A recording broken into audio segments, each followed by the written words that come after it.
दर्शकों ब्रेक तो बाद तुहाडा स्वागत है जी। डॉक्टर साहब वेलकम बैक।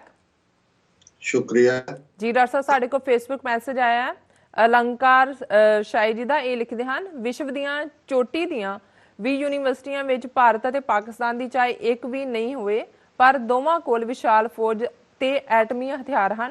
ये शायद दोवां ने इस उप महाद्वीप च वसन वाले 1/4 भुखे नंगे लोगों की हिफाजत लई रखे हैं कि कोई होर ना लै जावे। दोवां पासे इक्को नुकता साझा है कि हथियारां दी गल करो, नफरत की गल करो, जंग की गल करो, पर नौकरी जां समूहिक विकास की गल ना छेड़ो। जां फिर ये नारा है दूध मांगोगे तो खीर देंगे, पढ़ाई जां नौकरी मांगोगे तो चीर देंगे। जी डॉक्टर साहब किन्हां दा लिखिया है? ये हैगा अलंकार शाही जी का। बिल्कुल मैं समझदा भी अलंकार शाही जी ने बड़े ही ब्रीफ शब्दां दे विच साउथ एशिया ਦੇ ਦੋਨੋਂ ਹੀ ਗਵਾਂਢੀ ਦੇਸ਼ਾਂ ਦੇ ਵਿੱਚ ਪਿਛਲੇ 70 ਸਾਲ ਤੋਂ ਕੀ ਵਰਤਾਰੇ ਇਸ ਨੂੰ ਉਹਨਾਂ ਨੇ ਬਿਆਨਿਆ ਕਿ ਇੱਕ ਪਾਸੇ 40% ਤੋਂ ਜ਼ਿਆਦਾ ਲੋਕ ਗਰੀਬੀ ਰੇਖਾ ਤੋਂ ਥੱਲੇ ਨੇ, ਜਿਨ੍ਹਾਂ ਦੇ ਕੋਲ 2 ਵੇਲੇ ਦੀ ਰੋਟੀ ਨਹੀਂ ਹੈ। ਦੁਨੀਆ ਦੇ ਵਿੱਚ ਜੇ ਅਸੀਂ ਹਰ ਬਿਮਾਰੀ ਦੀ ਮਰੀਜ਼ਾਂ ਦੀ ਗਿਣਤੀ ਕਰਨੀ ਹੋਏ, ਉਹ ਭਾਵੇਂ ਅੰਨੇ ਨੇ, ਕੋੜ ਦੇ ਰੋਗੀ ਨੇ, ਮਲੇਰੀਆ ਦੇ ਨੇ, ਟੀਬੀ ਦੇ ਨੇ, ਤੇ ਸਭ ਤੋਂ ਜ਼ਿਆਦਾ ਗਿਣਤੀ ਦੇ ਵਿੱਚ ਸਾਨੂੰ ਇਹਨਾਂ ਦੇਸ਼ਾਂ ਦੇ ਵਿੱਚ ਇਹ ਮਿਲਣਗੇ। ਭਾਰਤ ਦੀ ਉਹਦੇ 'ਚ ਵੀ ਝੰਡੀ ਹੁੰਦੀ ਹੈ, ਲੇਕਿਨ ਇਹਦੇ ਬਾਵਜੂਦ ਜਿਸ ਕਿਸਮ ਦੀ ਹਥਿਆਰਾਂ ਦੀ ਰੇਸ ਪਹਿਲਾਂ ਭਾਰਤ ਨੇ ਸ਼ੁਰੂ ਕੀਤੀ, ਔਰ ਇਹ ਜਦੋਂ ਹੁਣ ਅਸੀਂ ਨਿਊਕਲੀਅਰ ਜਾਂ ਐਟਮੀ ਹਥਿਆਰਾਂ ਦੀ ਗੱਲ ਕਰਦੇ, ਪਾਕਿਸਤਾਨ ਨੇ ਇਸ ਪਾਸੇ ਵੱਲ 1974 ਤੱਕ ਕੋਈ ਪ੍ਰੋਗਰੈਸ ਕੀ, ਉਹਨਾਂ ਦਾ ਕੋਈ ਪ੍ਰੋਗਰਾਮ ਇਸ ਪਾਸੇ ਨਹੀਂ ਸੀ। ਪਰ ਪਹਿਲੀ ਵਾਰ 1974 ਦੇ ਵਿੱਚ ਇੰਦਰਾ ਗਾਂਧੀ ਨੇ ਪੰਜਾਬ ਦੇ ਪਛਵਾੜੇ ਪੋਖਰਾਨ ਦੇ ਵਿੱਚ ਜਿਹੜਾ ਐਟਮ ਧਮਾਕਾ ਕਰਕੇ, ਕਰੂਡ ਬੇਸ਼ੱਕ ਉਹ ਡਿਵਾਈਸ ਸੀ, ਆਪਣੇ ਆਪ ਨੂੰ ਐਟੋਮਿਕ ਜਿਹੜੀ ਹੈ ਪਾਵਰ ਡਿਕਲੇਅਰ ਕੀਤਾ। ਔਰ ਉਸ ਤੋਂ ਬਾਅਦ ਹੀ ਫਿਰ ਪਾਕਿਸਤਾਨ ਦੇ ਵਿੱਚ ਜ਼ੁਲਫਿਕਾਰ ਅਲੀ ਭੁੱਟੋ ਨੇ ਇਹ ਮਹਿਸੂਸ ਕੀਤਾ ਕਿ ਹੁਣ ਇਹਨਾਂ ਦਾ ਹਾਲ ਇਹ ਹੈ ਕਿ ਵੀ ਅਸੀਂ ਜੇ ਰਵਾਇਤੀ ਹਥਿਆਰਾਂ ਨਾਲ ਇਹਨਾਂ ਨਾਲ ਪਹਿਲਾਂ ਹੀ ਨਹੀਂ, ਕਿਉਂਕਿ ਭਾਰਤ 6 ਗੁਣਾ ਵੱਡਾ ਹੈ ਉਹਦੇ ਨਾਲੋਂ, ਪਾਕਿਸਤਾਨ ਨਾਲੋਂ, ਔਰ ਇਹ ਜੇ ਇਹਨਾਂ ਕੋਲ ਐਟੋਮਿਕ ਹਥਿਆਰ ਨੇ ਔਰ ਇਹਦੇ ਲਈ ਸਾਨੂੰ ਕੁਝ ਕਰਨਾ ਚਾਹੀਦਾ। ਔਰ ਇਹ ਮੈਂ ਸਮਝਦਾ ਵੀ ਜ਼ੁਲਫਿਕਾਰ ਅਲੀ ਭੁੱਟੋ ਦਾ ਐਫਰਟ ਸੀ, ਜਿਸ ਨੂੰ ਬਾਅਦ ਦੇ ਵਿੱਚ ਜ਼ਿਆਉਲ ਹੱਕ ਹੋਏ ਜਾਂ ਨਵਾਜ਼ ਸ਼ਰੀਫ ਹੋਏ, ਉਹਨਾਂ ਨੇ ਜਾਰੀ ਰੱਖਿਆ। ਔਰ ਭਾਰਤ ਇੱਥੇ ਨਹੀਂ ਰੁਕਿਆ, ਇਹਦੇ ਬਾਵਜੂਦ ਕਿ 74 ਤੋਂ ਬਾਅਦ ਉਹਦੇ ਇਸ ਪਾਰਟ ਦੀ ਬੜੀ ਆਲੋਚਨਾ ਹੋਈ ਸੀ। ਫਿਰ 1998 ਦੇ ਵਿੱਚ ਜਦੋਂ ਅਟਲ ਬਿਹਾਰੀ ਵਾਜਪਾਈ ਪ੍ਰਧਾਨ ਬਣਿਆ, ਉੱਪਰੋਂ ਥੱਲੇ 5 ਬੰਬ ਧਮਾਕੇ ਉਸੇ ਪੋਖਰਾਨ ਦੇ ਵਿੱਚ ਕਰਕੇ ਭਾਰਤ ਨੇ ਆਪਣੇ ਆਪ ਨੂੰ ਨਿਊਕਲੀਅਰ ਪਾਵਰ ਐਲਾਨਿਆ। ਔਰ ਪਾਕਿਸਤਾਨ ਦੇ ਕੋਲ ਫਿਰ ਕੋਈ ਚੋਇਸ ਨਹੀਂ ਸੀ। 2 ਹਫ਼ਤੇ ਦੇ ਵਿੱਚ ਪਾਕਿਸਤਾਨ ਨੇ ਵੀ ਲਗਾਈ ਦੇ ਵਿੱਚ ਬਲੋਚਿਸਤਾਨ ਡੈਜ਼ਰਟ 'ਚ 6 ਜਿਹੜੇ ਨਿਊਕਲੀਅਰ ਧਮਾਕੇ ਕਰਕੇ ਨਿਊਕਲੀਅਰ ਤਾਕਤ ਐਲਾਨੇ। ਪਰ ਅਸੀਂ ਪਿਛਲੇ ਪੀਰੀਅਡ ਦੇ ਵਿੱਚ ਦੇਖ ਰਹੇ ਹਾਂ, ਖਾਸ ਕਰ ਮੋਦੀ ਦੇ ਆਉਣ ਤੋਂ ਬਾਅਦ, ਕਿ ਕਿਵੇਂ ਭਾਰਤ ਨੇ ਪਾਸੇ ਤਾਂ ਪਾਕਿਸਤਾਨ ਨੂੰ ਧਮਕੀਆਂ ਦਾ ਸਿਲਸਿਲਾ, ਕ੍ਰਾਸ ਬਾਰਡਰ ਜਿਹੜਾ ਹੈ ਉਹ ਫਾਇਰਿੰਗ, ਔਰ ਦੂਸਰੇ ਜਿਹੜੇ ਤਰੀਕੇ ਨੇ ਉਹ ਜਾਰੀ ਰੱਖੇ ਹੋਏ ਨੇ ਭੜਕਾਟ ਦੇ। ਤੇ ਇਧਰ ਚੀਨ ਵੱਲ ਅਮਰੀਕਾ ਦਾ ਜਿਹੜਾ ਉਹ ਹੱਥ ਠੋਕਾ ਬਣ ਕੇ ਸਾਊਥ ਚਾਈਨਾ ਸੀ 'ਚ, ਔਰ ਦੂਸਰੀ ਦੌੜ ਦੇ ਵਿੱਚ ਭਾਰਤ ਉੱਪਰੋਂ ਥੱਲੀ ਜਿਹੜਾ ਉਹ ਮਿਸਾਈਲ ਟੈਸਟ ਕਰ ਰਿਹਾ। ਔਰ ਅਜੇ 2-3 ਦਿਨ ਪਹਿਲਾਂ ਹੀ ਅਸੀਂ ਸ਼ਾਇਦ ਪਿਛਲੇ ਹਫ਼ਤੇ ਉਹਦਾ ਜ਼ਿਕਰ ਕੀਤਾ ਸੀ ਕਿ ਕਿਵੇਂ ਭਾਰਤ ਨੇ ਇੰਟਰਕੌਂਟੀਨੈਂਟਲ ਬੈਲਿਸਟਿਕ ਮਿਸਲ ਜਿਹੜੀ ਹੈ, ਜਿਸ ਦੀ ਮਾਰ ਜਿਹੜੀ ਹੈ ਉਹ 4000 ਕਿਲੋਮੀਟਰ ਤੋਂ ਜ਼ਿਆਦਾ ਹੈ, ਉਹ ਟੈਸਟ ਫਾਇਰ ਕੀਤੀ ਹੈ, ਅਗਨੀ 4, ਅਗਨੀ 5। ਤੇ ਅੱਜ ਹੀ ਮੈਂ ਖਬਰ ਦਿੱਤੀ ਸੀ, ਭਾਰਤੀ ਮੀਡੀਆ 'ਚ ਵੀ ਆਈ ਹੈ, China fumes at India's Agni testing ਮਿਸਲ। ਔਰ ਚਾਈਨਾ ਦੇ ਜਿਹੜਾ ਸਭ ਵੱਡਾ ਪੇਪਰ ਹੈ ਉਹਨਾਂ ਦਾ, ਗਲੋਬਲ ਟਾਈਮਸ, ਉਹਨੇ ਕਿਹਾ op-ed ਦੇ ਵਿੱਚ, ਉਹਨਾਂ ਨੇ ਕਿਹਾ ਕਿ ਵੀ ਇਹ ਜਿਹੜਾ ਹਿੰਦੁਸਤਾਨ ਦਾ, ਇੰਡੀਆ ਦਾ ਨਿਊਕਲੀਅਰ ਪ੍ਰੋਗਰਾਮ ਹੈ ਜਿਸ ਤੇਜ਼ੀ ਨਾਲ ਵੱਧ ਰਿਹਾ ਹੈ, ਜੇ UN ਸਿਕਿਉਰਿਟੀ ਕਾਉਂਸਲ ਨੇ ਇਸ ਦੇ ਉੱਤੇ ਕੋਈ ਐਕਸ਼ਨ ਨਾ ਲਿਆ ਤੇ ਫਿਰ ਅਸੀਂ ਪਾਕਿਸਤਾਨ ਨੂੰ ਜਿਹੜਾ ਇਸ ਪਾਸੇ ਵੱਲ ਅੱਗੇ ਵਧਣ ਦੇ ਵਿੱਚ ਮਦਦ ਕਰਾਂਗੇ, ਔਰ ਫਿਰ ਉਹਦੇ ਦੇ ਵਿੱਚ ਕੋਈ ਰੁਕਾਵਟ ਨਹੀਂ ਹੋਏਗੀ। ਸੋ ਅਸੀਂ ਸਮਝ ਕਿ ਇੱਕ ਪਾਸੇ ਜਦੋਂ ਅਸੀਂ ਗਵਾਂਢੀ ਦੇਸ਼ ਚੀਨ ਵੱਲ ਦੇਖਦੇ, ਬੇਸ਼ੱਕ ਚੀਨ ਨੇ ਆਪਣੇ ਆਪ ਨੂੰ ਅਮਰੀਕਾ ਔਰ ਦੂਸਰੀਆਂ ਪਾਵਰਸ ਦੇ ਮੁਕਾਬਲੇ ਕਰਨ ਦੇ ਲਈ ਫੌਜੀ ਤੌਰ ਤੇ ਵੀ ਤਿਆਰ ਕੀਤਾ ਹੈ, ਪਰ ਉਸ ਦੇ ਕੋਲ ਇੰਨੇ ਕੁ ਆਰਥਿਕ ਰਿਸੋਰਸਿਸ ਨੇ 300 ਤੋਂ 400 ਬਿਲੀਅਨ ਹੈ। ਔਰ ਅੱਜ ਜਿਹੜੀ ਖਬਰ BBC ਨੇ ਵੀ ਫਰੰਟ ਲਾਈਨ ਦਿੱਤੀ, ਔਰ ਇਹ ਆਪਣੇ ਆਪ ਦੇ ਵਿੱਚ ਮਿਰੈਕਲ ਹੈ ਕਿ ਕਿਸੇ ਜ਼ਮਾਨੇ 'ਚ ਚੰਗੇਜ਼ ਖਾਨ ਦੀ ਗੱਲ ਹੁੰਦੀ ਹੈ ਕਿ ਉਹਨੇ ਕਿਵੇਂ ਕਿਹੜੇ ਮੁਲਕ ਜਿਹੜੇ ਨੇ ਉਹਨੇ ਲੈਂਡ ਰਾਹੀਂ ਕੰਕਰ ਕੀਤੇ। ਔਰ ਅੱਜ ਦੀ ਪ੍ਰਮੁੱਖ ਖਬਰ ਸੀ ਕਿ ਚੀਨ ਦੇ ਵਿੱਚ ਉਹ ਪਹਿਲੀ ਟ੍ਰੇਨ ਨੂੰ ਹਰੀ ਝੰਡੀ ਦਿੱਤੀ ਗਈ ਹੈ, ਜਿਹੜੀ 12,000 ਕਿਲੋਮੀਟਰ ਚਾਈਨਾ ਤੋਂ ਤੁਰ ਕੇ ਲੰਡਨ ਤੱਕ ਜਾਏਗੀ 18 ਦਿਨਾਂ ਦੇ ਵਿੱਚ, ਔਰ 7 ਦੇਸ਼ਾਂ ਨੂੰ ਕਵਰ ਕਰੇਗੀ। ਇਹ ਕੰਟੇਨਰ ਟ੍ਰੇਨ ਹੈ, ਔਰ ਇਹ ਚਾਈਨਾ ਨੇ ਇਸ ਦੇ ਨਾਲ ਲੱਗਦੇ ਸੈਂਟਰਲ ਏਸ਼ੀਆ ਔਰ ਯੂਰਪ ਦੇ ਸਾਰੇ ਦੇਸ਼, ਕਿ ਤਾਂ ਕਿ ਹੁਣ ਤੱਕ ਬਹੁਤ ਸਾਰੀ ਢੁਆਈ ਜਿਹੜੀ ਆ ਉਹ ਜਹਾਜ਼ਾਂ ਨਾਲ, ਔਰ ਇਹ ਟ੍ਰੇਨ ਜਿਹੜੀ ਹੈ ਜਿਹੜੀ ਕਿ ਆਲਮੋਸਟ 12,000 ਕਿਲੋਮੀਟਰ ਕਵਰ ਕਰੇਗੀ, ਉਸ ਦੇ ਜਿਹੜੇ ਨੇ ਕਰੂ ਰਾਜ ਬਦਲਣਗੇ ਔਰ ਇਹ 18 ਦਿਨਾਂ 'ਚ ਪਹੁੰਚੇਗੀ। ਔਰ ਇਹਦੇ ਨਾਲ ਚਾਈਨਾ ਨੇ ਜਿਹੜਾ ਯੂਰਪ ਦੇ ਵਿੱਚ ਆਪਣਾ ਵਪਾਰਕ ਰਾਊਟ ਖੋਲ ਲਿਆ ਹੈ, ਸੈਂਟਰਲ ਏਸ਼ੀਆ ਔਰ ਯੂਰਪ ਦੇ ਵਿੱਚ। ਹੁਣ ਇੱਕ ਪਾਸੇ ਚੀਨ ਵਰਗਾ ਮੁਲਕ ਇਸ ਹੱਦ ਤੱਕ ਚਲਾ ਗਿਆ, ਔਰ ਇਧਰ ਬਜਾਏ ਕਿ ਭਾਰਤ ਇੱਕ ਜ਼ਿੰਮੇਵਾਰ ਗੁਆਂਢੀ ਦੇ ਨਾਤੇ ਪਾਕਿਸਤਾਨ, ਬੰਗਲਾਦੇਸ਼, ਸ੍ਰੀਲੰਕਾ, ਨੇਪਾਲ, ਮਾਲਦੀਵਸ ਇਹਨਾਂ ਦੇ ਨਾਲ ਦੋਸਤਾਨਾ ਸੰਬੰਧ ਸਥਾਪਿਤ ਕਰਦਾ ਹੈ, ਜਾਂ ਉਹਨਾਂ ਨੂੰ ਇੱਕ ਵੱਡੇ ਭਰਾ ਵਾਂਗ ਜਿਹੜਾ ਉਹ ਟ੍ਰੀਟ ਕਰਦਾ ਹੈ।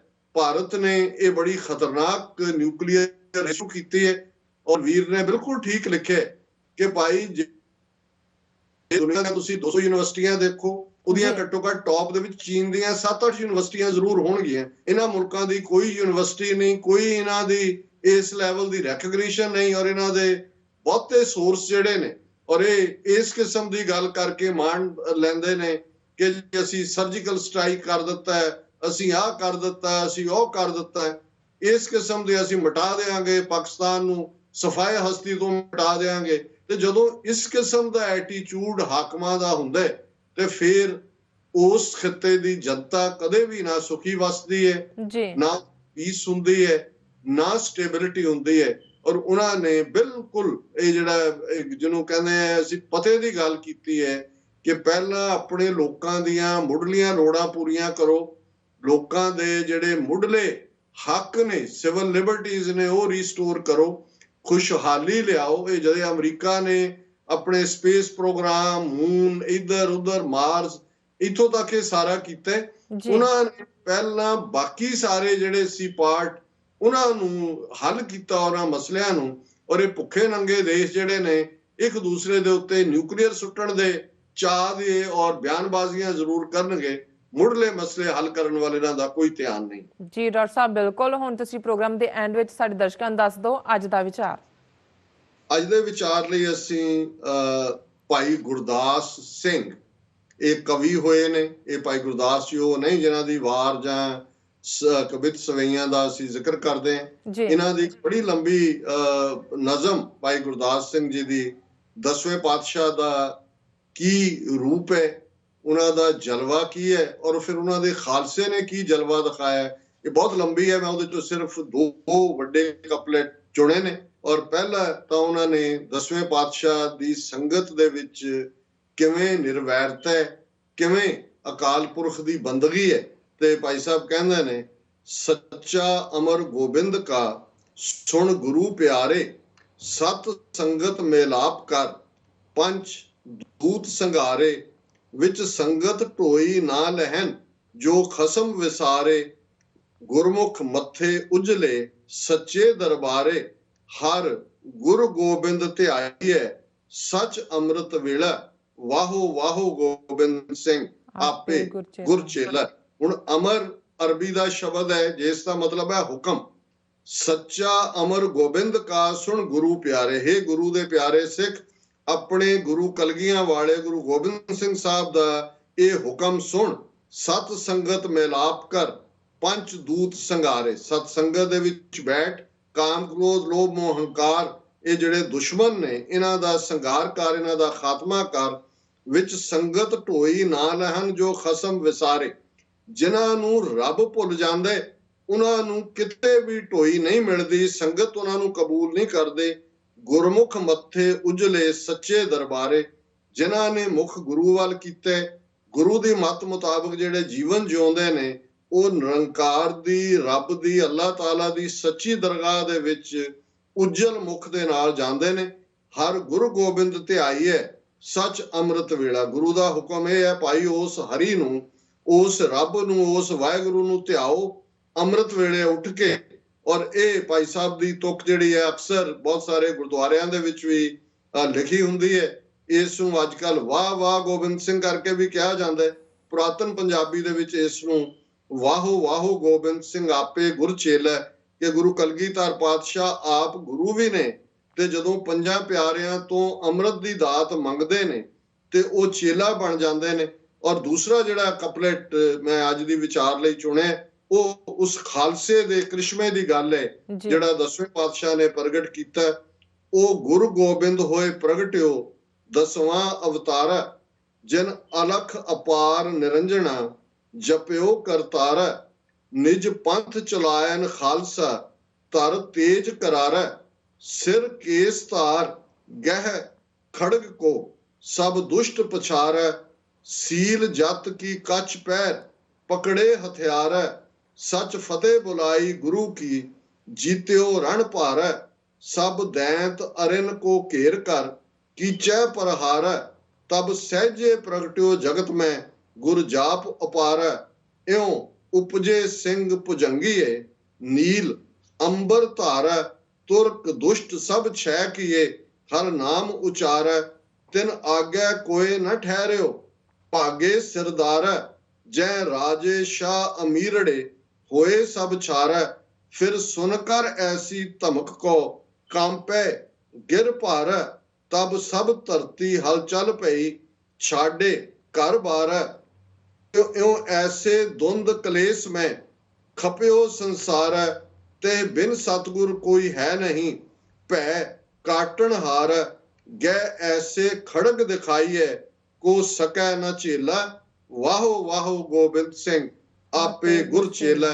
ਇਸ ਦਾ ਸਿੰਪਲ ਅਰਥ ਹੈ ਕਿ ਭਾਈ ਉਹ ਗੁਰੂ ਗੋਬਿੰਦ ਹੋ ਕੇ 10ਵਾਂ ਗੁਰੂ ਰੂਪ ਦੇ ਵਿੱਚ ਪ੍ਰਗਟ ਹੋਏ, ਜਿਨ੍ਹਾਂ ਨੇ ਉਸ ਨਿਰੰਕਾਰ ਜਿਸ ਨੂੰ ਲਖਿਆ ਨਹੀਂ ਜਾ ਸਕਦਾ, ਜਿਹੜਾ ਅਪਾਰ ਹੈ, ਜਿਸ ਦਾ ਕੋਈ ਰੂਪ ਨਹੀਂ ਹੈ, ਉਸ ਕਰਤਾਰ ਨੂੰ ਧਿਆਇਆ, ਉਸ ਕਰਤਾਰ ਨੂੰ ਜਪਿਆ। ਔਰ ਫਿਰ ਉਸ ਅਕਾਲ ਦੀ ਬਖਸ਼ਿਸ਼ ਦੇ ਨਾਲ, ਕਿਉਂਕਿ ਗੁਰੂ ਕਲਗੀਧਰ ਦਾ ਫਰਮਾਨ ਹੈ ਕਿ ਜਿਹੜਾ ਖਾਲਸਾ ਹੈ, ਖਾਲਸਾ ਅਕਾਲ ਪੁਰਖ ਕੀ ਫੌਜ ਪ੍ਰਗਟਿਓ ਖਾਲਸਾ ਪਰਮਾਤਮ ਕੀ ਮੌਜ। ਤੇ ਭਾਈ ਸਾਹਿਬ ਯਾਦ ਕਰਵਾਉਂਦੇ ਨੇ, ਨਿਜ ਪੰਥ ਚਲਾਇਓ ਖਾਲਸਾ ਧਰ ਤੇਜ ਕਰਾਰਾ, ਕਿ ਇਹ ਖਾਲਸੇ ਦਾ ਜਿਹੜਾ ਤੇਜ ਹੈ ਉਹ ਬੜਾ ਕਰਾਰਾ ਹੈ। ਦੁਸ਼ਮਣ ਦੇ ਉੱਤੇ ਝਪਟਦੇ ਨੇ, ਗਰੀਬਾਂ ਨੂੰ ਗਲ ਨਾਲ ਲਾਉਂਦੇ ਨੇ। ਔਰ ਇਸ ਖਾਲਸੇ ਦਾ ਰੂਪ ਸਿਰ ਦੇ ਉੱਤੇ ਤੇ ਇਹਦੇ ਕੇਸ ਨੇ, ਹੱਥ ਦੇ ਵਿੱਚ ਇਸ ਨੇ ਖੜਗ ਪਕੜੀ ਹੈ। ਔਰ ਸਾਰੇ ਦੁਸ਼ਟਾਂ ਨੂੰ ਪਛਾੜਨਾ, ਸਜ਼ਾ ਯਾਫਤਾ ਕਰਨਾ ਇਹ ਖਾਲਸੇ ਦਾ ਮੈਂਡੇਟ ਹੈ। ਖਾਲਸਾ ਆਚਰਣਕ ਤੌਰ ਤੇ, ਅਖਲਾਕੀ ਤੌਰ ਤੇ ਬਹੁਤ ਉੱਚਾ ਹੈ। ਉਸ ਨੇ ਜੇ ਹਥਿਆਰ ਪਕੜੇ ਨੇ ਤੇ ਪਹਿਲਾਂ ਆਪਣੇ ਅਖਲਾਕ ਨੂੰ ਜਿਹੜਾ ਉਹ ਬੁਲੰਦ ਕੀਤਾ। ਔਰ ਖਾਲਸਾ ਜਦੋਂ ਇੱਕ ਦੂਜੇ ਨੂੰ ਮਿਲਦਾ ਤੇ ਉਹ ਗੁਰੂ ਦੀ ਫਤਿਹ ਬੁਲਾਉਂਦਾ। ਔਰ ਉਸ ਫਤਿਹ ਦੇ ਵਿੱਚ ਇੰਨੀ ਤਾਕਤ ਹੈ ਕਿ ਜੀਤਿਓ ਰਣ ਭਾਰਾ, ਕਿ ਵੱਡੇ ਵੱਡੇ ਜੰਗ ਖਾਲਸੇ ਦੀ ਇਸ ਚੜ੍ਹਦੀ ਕਲਾ ਜੈਕਾਰੇ ਔਰ ਫਤਿਹ ਦੇ ਨਾਲ ਹੀ ਫਤਿਹ ਹੁੰਦੇ ਨੇ। ਔਰ ਵੱਡੇ ਵੱਡੇ ਆਪਣੇ ਆਪ ਨੂੰ ਜਿਹੜੇ ਤਾਕਤਵਰ ਸਮਝਦੇ ਨੇ, ਜਿਹੜੇ ਲੋਕਾਂ ਦੇ ਉੱਤੇ ਜ਼ੁਲਮ ਕਰਨ ਕਰਕੇ ਦੈਂਤ ਦਾ ਲਕਬ ਪਾ ਚੁੱਕੇ ਨੇ, ਉਹਨਾਂ ਨੂੰ ਖਾਲਸਾ ਘੇਰ ਘੇਰ ਕੇ ਲੱਭ ਲੱਭ ਕੇ ਉਹਨਾਂ ਨੂੰ ਜਿਹੜਾ ਸਜ਼ਾ ਯਾਫਤਾ ਕਰਦੇ। ਔਰ ਇਹ ਸਹਿਜ ਦੇ ਵਿੱਚ ਹੀ, ਅਕਾਲ ਪੁਰਖ ਦੀ ਮੌਜ ਦੇ ਵਿੱਚ ਹੀ ਇਸ ਜਗਤ ਦੇ ਵਿੱਚ ਖਾਲਸਾ ਪ੍ਰਗਟ ਹੋਇਆ। ਔਰ ਇਹ ਖਾਲਸਾ ਹਮੇਸ਼ਾ ਹੀ ਅਕਾਲ ਪੁਰਖ ਦੇ ਨਾਲ ਜੁੜਿਆ ਹੋਇਆ, ਹਮੇਸ਼ਾ ਉਸ ਵਾਹਿਗੁਰੂ ਨੂੰ ਜਪਦਾ। ਇਹ ਜਿਹੜੇ ਸਿੰਘ ਨੇ ਇਹ ਭੁਜੰਗੀਏ ਨੇ, ਕਿਉਂਕਿ ਜਿਵੇਂ ਦੁਸ਼ਮਣ ਨੇ ਸਿੱਖ ਬੱਚਿਆਂ ਦੇ ਲਈ ਸੱਪ ਦਾ ਸ਼ਬਦ ਇਸਤੇਮਾਲ ਕੀਤਾ ਸੀ, ਸੱਪ ਭੁਜੰਗ ਨੂੰ ਕਹਿੰਦੇ ਨੇ। ਉਹਨਾਂ ਨੇ ਕਿਹਾ ਕਿ ਠੀਕ ਹੈ, ਇਹ ਸਿੰਘ ਉਸ ਕਿਸਮ ਦਾ ਹੀ ਭੁਜੰਗ ਵਾਂਗ ਜਿਹੜੇ ਨੇ ਬੇਖੌਫ ਨੇ। ਇਹਨਾਂ ਦਾ ਪਹਿਰਾਵਾ ਨੀਲ ਹੈ, ਨੀਲ ਅੰਬਰ ਧਾਰਾ। ਅੰਬਰ ਕੱਪੜਿਆਂ ਨੂੰ ਕਹਿੰਦੇ ਨੇ। ਅੱਜ ਵੀ ਅਸੀਂ ਨਿਹੰਗ ਸਿੰਘਾਂ ਦਾ ਪਹਿਰਾਵਾ ਨੀਲ ਅੰਬਰ ਦੇਖਦੇ ਹਾਂ। ਔਰ ਇਸ ਖਾਲਸੇ ਦੇ ਸਾਹਮਣੇ ਫਿਰ ਦਿੱਲੀ ਦੇ ਹਾਕਮ, ਜਿਹੜਾ ਕਿ ਤੁਰਕੀ ਦੇ ਨਾਲ ਜਿਨ੍ਹਾਂ ਦਾ ਸੰਬੰਧ ਹੈ, ਔਰ ਦੂਸਰੇ ਦੁਸ਼ਟ ਜਿਨ੍ਹਾਂ ਦੇ ਵਿੱਚ 22 ਧਾਰ ਦੇ ਪਹਾੜੀ ਰਾਜੇ ਨੇ, ਸਭ ਜਿਹੜੇ ਨੇ ਉਹ ਅੱਗੇ ਅੱਗੇ ਲੱਗ ਜਾਂਦੇ ਨੇ। ਖਾਲਸਾ ਹਰ ਵੇਲੇ ਵਾਹਿਗੁਰੂ ਦੇ ਨਾਮ ਨੂੰ ਉਚਾਰਦਾ। ਇਹਨਾਂ ਦੇ ਅੱਗੇ ਕੋਈ ਖਲੋ ਨਹੀਂ ਸਕਦੇ। ਸਕਦਾ। ਵੱਡੇ ਵੱਡੇ ਸਰਦਾਰ ਦੌੜ ਜਾਂਦੇ ਨੇ, ਆਪਣੇ ਆਪ ਨੂੰ ਸ਼ਾਹ ਕਹਾਣ ਵਾਲੇ, ਅਮੀਰ ਕਹਾਣ ਵਾਲੇ, ਖਾਲਸੇ ਦੇ ਸਾਹਮਣੇ, ਖਾਲਸੇ ਦੇ ਰੋਹ ਦੇ ਸਾਹਮਣੇ ਮਿੱਟੀ ਵਿੱਚ ਮਿਲ ਜਾਂਦੇ ਨੇ। ਔਰ ਇਹ ਜਿਹੜੀ ਖਾਲਸੇ ਦੀ ਧਮਕ ਹੈ, ਫਿਰ ਸੁਣकर ਐਸੀ ਧਮਕ ਕੋ ਕਾਂਪੇ ਗਿਰ ਭਾਰੈ। ਖਾਲਸੇ ਦੀ ਧਮਕ ਵੱਡੇ ਵੱਡੇ ਪਹਾੜਾਂ ਨੂੰ ਹਿਲਾ ਦਿੰਦੀ ਹੈ। ਚਾਰ ਚਫੇਰੇ ਖਾਲਸੇ ਦੀ ਜੈ ਜੈਕਾਰ ਹੈ, ਖਾਲਸੇ ਦਾ ਖੌਫ ਹੈ ਦੁਸ਼ਮਣ ਦੇ ਅੰਦਰ। ਔਰ ਇਹ ਆਪਣੇ ਘਰ-ਬਾਰ ਨੂੰ ਛੱਡ ਕੇ ਸਿਰਫ ਤੇ ਸਿਰਫ ਸੱਚ, ਹੱਕ, ਇਨਸਾਫ ਦੇ ਰਸਤੇ ਤੇ ਤੁਰੇ ਨੇ। ਔਰ ਇਸ ਸਾਰਾ ਜੋ ਕਲੇਸ਼ ਉਸ ਸੰਸਾਰ 'ਚ, ਉਸ ਖਿੱਤੇ ਦੇ ਵਿੱਚ ਦੁਸ਼ਮਣ ਨੇ ਨਾ ਬਰਾਬਰੀ ਦੇ ਔਰ ਜ਼ੁਲਮ ਦੇ ਨਾਲ ਮਚਾਇਆ ਹੋਇਆ ਸੀ, ਉਸ ਖਾਲਸਾ ਦੂਰ ਕਰ ਦੇ। ਖਾਲਸੇ ਦੀ ਟੇਕ ਸਤਿਗੁਰੂ ਤੇ ਹੈ, ਕਿਉਂਕਿ ਖਾਲਸਾ ਕਹਿੰਦੇ ਕਿ ਤਹਿ ਬਿਨ ਸਤਿਗੁਰ ਕੋਈ ਹੈ ਨਹੀਂ, ਭੈ ਕਾਟਣ ਹਾਰਾ ਇਹ ਸਤਿਗੁਰੂ। ਤੁਸੀਂ ਸਾਡੇ ਵਿੱਚੋਂ ਡਰ ਨੂੰ ਖਤਮ ਕੀਤਾ ਹੈ, ਭੈ ਨੂੰ ਖਤਮ ਕੀਤਾ ਹੈ, ਔਰ ਤੁਸੀਂ ਸਾਡੇ ਹੱਥੋਂ ਖੜਕ ਫੜਾਈ ਹੈ, ਜਿਸ ਖੜਕ ਦੀ ਤਾਬ ਫਿਰ ਕੋਈ ਦੁਸ਼ਮਣ ਝੱਲ ਨਹੀਂ ਸਕਦਾ। ਇਹ 10ਵੇਂ ਪਾਤਸ਼ਾਹ, ਇਹ ਆਪ ਦੀ ਵਡਿਆਈ, ਆਪ ਦੀ ਬਖਸ਼ਿਸ਼ ਹੈ ਕਿ ਤੁਸੀਂ ਖਾਲਸੇ ਨੂੰ ਇਸ ਯੋਗ ਬਣਾਇਆ। ਔਰ ਤੁਸੀਂ ਵਾਹੋ ਵਾਹੋ ਗੋਬਿੰਦ ਸਿੰਘ, ਆਪੇ ਗੁਰ ਚੇਲਾ, ਤੁਸੀਂ ਗੁਰੂ ਵੀ ਹੋ। ਔਰ ਤੁਸੀਂ ਉਸ ਖਾਲਸੇ ਦੇ ਸਾਹਮਣੇ ਜਿਹੜਾ ਆਪ ਅੰਮ੍ਰਿਤ ਲੈ ਕੇ ਉਹਦਾ ਹੁਕਮ ਮੰਨ ਕੇ ਚੇਲੇ ਵੀ ਹੋ। ਇਹ ਸਿਰਫ ਤੁਹਾਨੂੰ ਹੀ ਵਾਹ ਵਾਹ ਹੈ, ਕੋਈ ਹੋਰ ਤੁਹਾਡੇ ਮੁਕਾਬਲੇ ਤੇ ਇਸ ਵਾਹ ਦਾ ਹੱਕਦਾਰ ਨਹੀਂ। ਸੋ ਇਹ ਅੱਜ ਦਾ ਵਿਚਾਰ ਜੀ। ਡਾਕਟਰ ਸਾਹਿਬ, ਤੁਹਾਡਾ ਬਹੁਤ ਬਹੁਤ ਸ਼ੁਕਰੀਆ, ਤੁਸੀਂ ਅੱਜ ਦਾ ਵਿਚਾਰ ਸਾਡੇ ਦਰਸ਼ਕਾਂ ਨਾਲ ਸਾਂਝਾ ਕੀਤਾ ਤੇ ਇੱਥੇ ਆਪਣੇ ਵਿਊਅਰਸ ਕੋਲ ਲੈਣੇ ਇਜਾਜ਼ਤ। ਵਿਊਅਰਸ, ਸਾਡੇ ਪ੍ਰੋਗਰਾਮ ਦਾ ਸਮਾਂ ਇੱਥੇ ਸਮਾਪਤ ਨਾ। ਤੁਸੀਂ ਆਪਣੇ ਰਾਏ ਤੇ ਸੁਝਾਅ ਸਾਨੂੰ ਭੇਜਣਾ ਭੁੱਲਣਾ। ਸਾਡੇ ਇਸ ਪਤੇ ਤੇ sos@tv84.tv ਤੇ ਅਸੀਂ ਆਪਣਾ ਪ੍ਰੋਗਰਾਮ ਲੈ ਕੇ ਫਿਰ ਦੁਬਾਰਾ ਹਾਜ਼ਰ ਹੋਵਾਂਗੇ। ਤਦ ਤੱਕ ਲਈ ਮੈਨੂੰ ਤੇ ਪਨਰਸਨ ਆ ਗਿਆ ਦੋ। ਦੇਖਦੇ ਰਹੋ TV ਏਰੀਵੋ। ਬੁਲਾ ਦਿਓ ਫਤਿਹ। ਵਾਹਿਗੁਰੂ ਜੀ ਕਾ ਖਾਲਸਾ, ਵਾਹਿਗੁਰੂ ਜੀ ਕੀ ਫਤਿਹ।